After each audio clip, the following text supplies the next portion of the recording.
As TNA Wrestling ends a historic Bound for Glory, a turning point is on its way before we get to final resolution. I am delighted to be speaking to somebody who's, well, someone's been from the UK as well and has been over in TNA a while. It's someone that's got Knockout Gold probably in her sights. It is Xia Brookside. Welcome to the show, Xia. How are you? Hello, thank you so much for having me. I'm doing good, thank you. It's good to hear a voice that sounds familiar. I don't know about the Essex slash London accent if that sounds familiar to you, but that's I'll take it.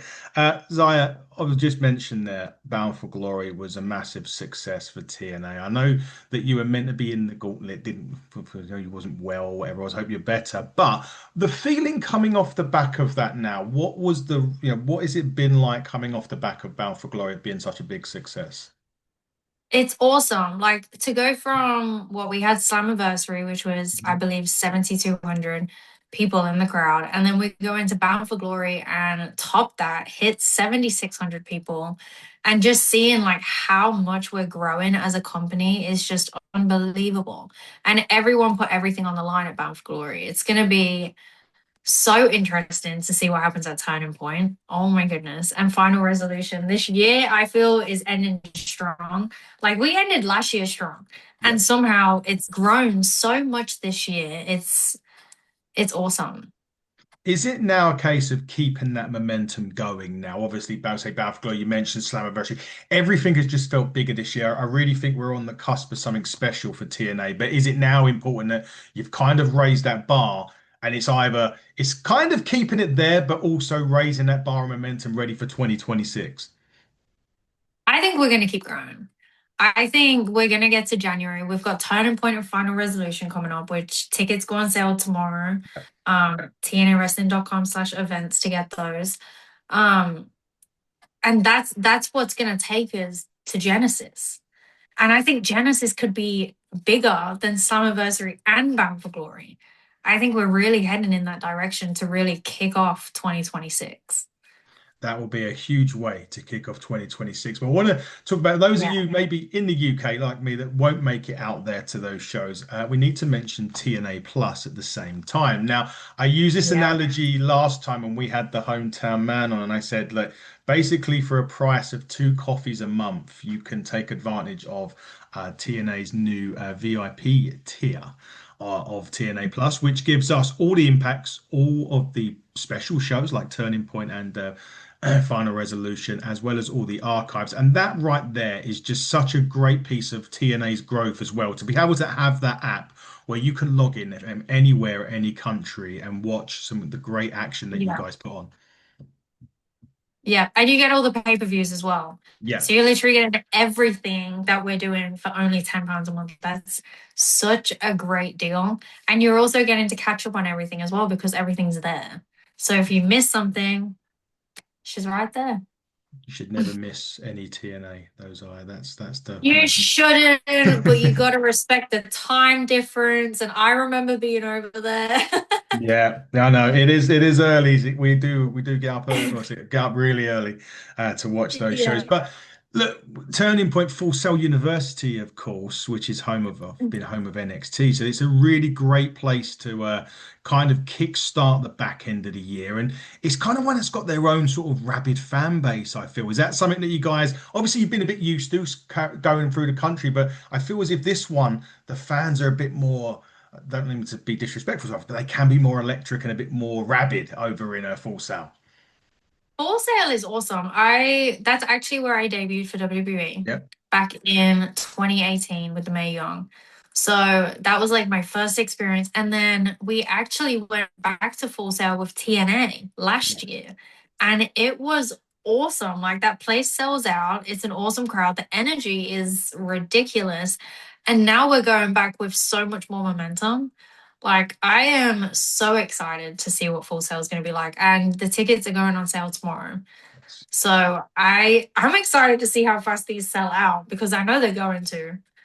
That's the crowd's going to be electric. It's going to be such a good weekend. They will sell out for sure. It's going to be an amazing weekend. Obviously, we mentioned November the 14th, but there's also going to be a live impact. as well. Live Impact on the 13th, then we have the pay-per-view Turning Point on the 14th, and then we also have a TV episode on the Saturday as well.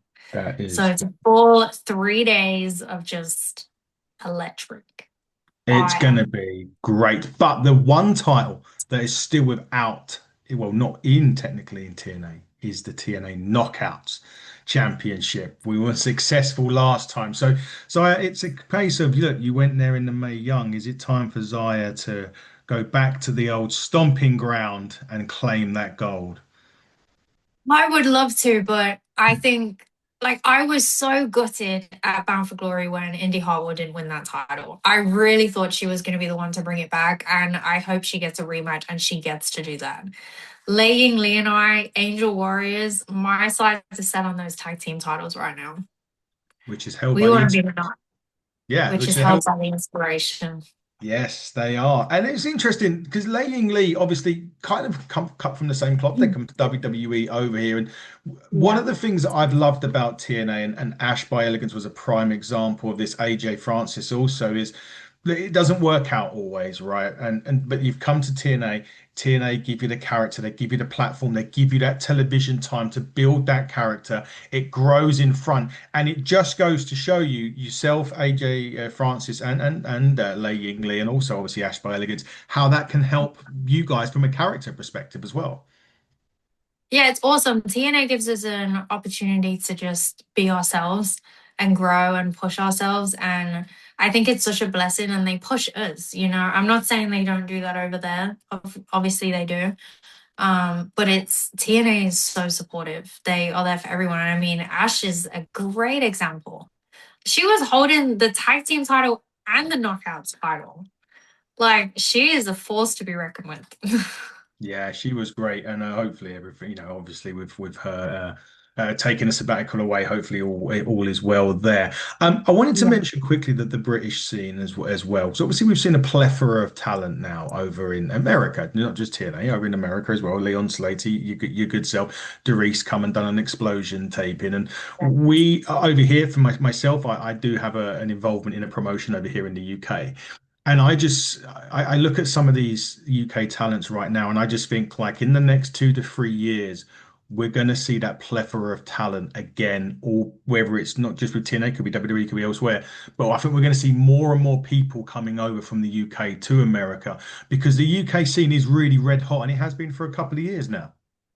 Yeah, it has been for a while. Like, and I think there's so many more opportunities now too, for British people to come out here. And I think s- you just got to take the leap. If I have any advice to anyone from the UK, it's just jump, you know, like you have to push yourself. I moved out here on my own. I wasn't signed at the time anywhere. You have to make the jump. You You have do. to. And you've been very successful over there and obviously over in Um, America. One of the things I'd liked about you, Zaya, as well, is like we got to see a different side of you in your feud with Rosemary earlier on. We had you in that, we got to see that sort of mean side of you a little bit. Is that the kind of bit that you just keep locked away and is there when you need it? I think so. I think that's like my little card in the back pocket, you know. I absolutely love that storyline with Rosemary and that pushed me. That was like my first hardcore match. I loved every single second of it. I came out back and I was like hurting, I was bruised, I was like cut up, and I was like, oh my God, I want to do more of that. And people were like, are you crazy? I'm like, I think so. I think we all are a little bit. You could have been more crazy than the person you was in there with, to be fair. Exactly. So that made me look normal, you know? Definitely so. But look, as we move into the end of 2012 and 2026, what are the goals for Xia Brookside? You mentioned the Knockouts Tag Team Championships with Lei Ying Lee, of course, Yeah. but do you set yourself personal goals? What are you looking to accomplish over the next sort of 12 months? The next 12. Yeah, Okay. That jumped from like the end of the year to the next I 12. know. Yeah, There is so much that I want to accomplish. I obviously want to be tag team champions with my partner Lei Ying as the Angel Warriors. I think that would be such a like cherry on top of our story of knowing each other for so long and coming together and tagging and whatever. But I also want that knockouts women's title as well. where it could I want be. that. That has to be in the cards for 2026. It has to be. I'm just gonna keep working. Now you keep working hard. Hopefully, it will be back in TNA locker room territory by then. We'll have to wait and see. It will Um, be. It yeah. will be, or we're all invaded and we're just gonna go take it back. We're going to need to, but we do have the NXT Tag Team Champions, the men's version, over with us. At least at the moment, that could all change this coming weekend at time of recording when the Hardys go against Dark State over there. Oh, the Broken Hardys now, right? They're back as the Broken Lot by the sounds of it. I think they're gonna be keeping it. The Hardys are untouchable. You know, they are so talented. They have so many years of experience. We are keeping those NXT titles for sure. I hope so. I just want to talk to about one other guy before we start wrapping up, and that's Mike Santana. That the Fade to Back series that have been airing really does give you a great insight into him and the build up to the Bound for Glory when Santana did obviously pick up the TNA Championship finally, and what a story! Yeah. But he's a type of guy that for me is the man to carry TNA into 2026 and beyond because he had the whole story behind him, the crowd got behind him, but most importantly, Mike Santana, the man, is championship material. He is. And you know what? He is such an incredible person. Like Mike Santana himself. I'm not saying the wrestler, but he is such a giving, incredible, supportive person that deserves the world. And I'm so glad his daughter was there to see him win the title. That was the most beautiful thing. I was not crying, I swear. But he deserves it, you know, and who better than Mike Santana to represent TNA? Like I can't. right now, that is so awesome. Yeah, I can't think of anyone better than that right now to represent TNA. But Zaya, we're going to wrap it up right there. But everybody, TNA Turning Point, 14th of November, live Impact, and the taping on the Saturday. Full Sail University tickets go on sale. Well, they are, or they're going on sale tomorrow. Make sure you get that. Final resolution though, El Paso, Texas, on the 5th and 6th and 7th of December as TNA close out the year. And like I said to everybody else in the UK and Ireland, TNA Plus VIP tier. The doctor says that too much caffeine is bad for you, but too much TNA keeps the doctor away. So make sure that you get that and download and subscribe. Zaya, best of luck to the end of the year. Thank you very much for joining us. Guys, watch TNA Wrestling and watch us on the Hitting the Turnbuckle podcast. But until next time, everybody, buckle down, stay safe, and good night.